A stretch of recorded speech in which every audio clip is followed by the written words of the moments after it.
you want to know where we are, I sort of blows you on the plane.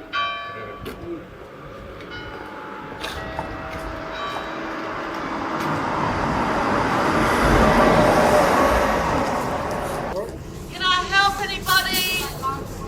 It's market day in Braintree today, so everyone's shouting apples and pears and sprats and things like that. I'm recording in the market square. The sound is on surround sound, so it should be picking up me, but also recording the environment. So you can hear me talking, but you can also hear the things that are going on behind me. In some situations that's a bit distracting and you want people to be able to hear what you're saying over the background noise, particularly if it's by a busy road or something like that. So this camera has the ability to switch the surround sound to front. The sound is now prioritizing the front of the camera, so you should be able to hear what I'm saying more clearly than you could in the last clip when I was on surround sound. Obviously the environment here is quite noisy, so you can probably still hear a lot of the background, and also background noise bounces off things behind me into the front mics as well. But the idea is that it's prioritizing what's happening in front of the camera rather than what's happening behind it.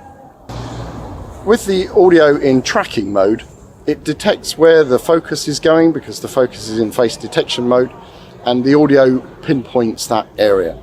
So if I move around the screen, or if I move the camera so that I'm moving around the screen, you should find that the audio is tracking where I am. It's quite clever, isn't it? It detects where the sound's coming from and it pinpoints that area. If I go around the back of the camera, maybe you can't hear me quite so well. Hopefully you can detect my voice now as I come into the front of the screen here. Now the audio is prioritizing what's going on behind the camera. It's in back mode. So although you can probably still hear what I'm saying, what's going on behind the camera is probably a little bit louder than it was when I was in surround sound mode. I've set the audio to front here because I want to test out how effective it is at cutting out background noise. I'm chatting to you outside the pub, and behind me there's a burger van. What a perfect place to be. The burger van's got a big noisy generator, and I'm hoping that you can hear me and not the generator. But as I turn around, you'll probably be able to hear the generator a little bit more as the camera faces that way. The rear microphones are supposed to be off or deadened, and we're prioritizing the front mics here. So if we turn around like that, you should now be able to hear the generator if you can see the burger van behind me. But you'll be able to hear the generator maybe more than you can hear me. And when I turn around this way, again, hopefully you can tell the difference if you've got headphones in, obviously. So now I'm filming in the same place, but I'm using surround sound this time. So you should be able to hear the environment much more than you could in the last clip where front was prioritized. So the generator from the burger van should probably be a little bit noisier than it was in the last clip. As good as the internal mics are and as clever as the technology is, we also have the opportunity to plug in external mics.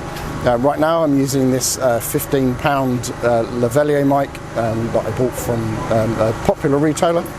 It's very simple to use. I've just connected it to my bag strap. At the other end, of course, is plugged into the camera's microphone socket.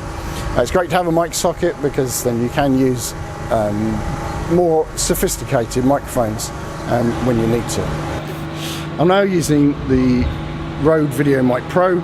It's a shotgun microphone, sits in the hot shoe, and the cable plugs into the same mic port that the lavalier mic used. It's actually very lightweight and it sits very nicely in the hot shoe, this camera, and it feels very comfortable and very balanced. It doesn't feel like it's adding too much weight to the camera, making it unusable, even when you're holding your arm out at arm's length like this. It should really improve the audio, but obviously it costs a lot more than not using a mic, or it costs a lot more than using a £15 cheapo from an online store.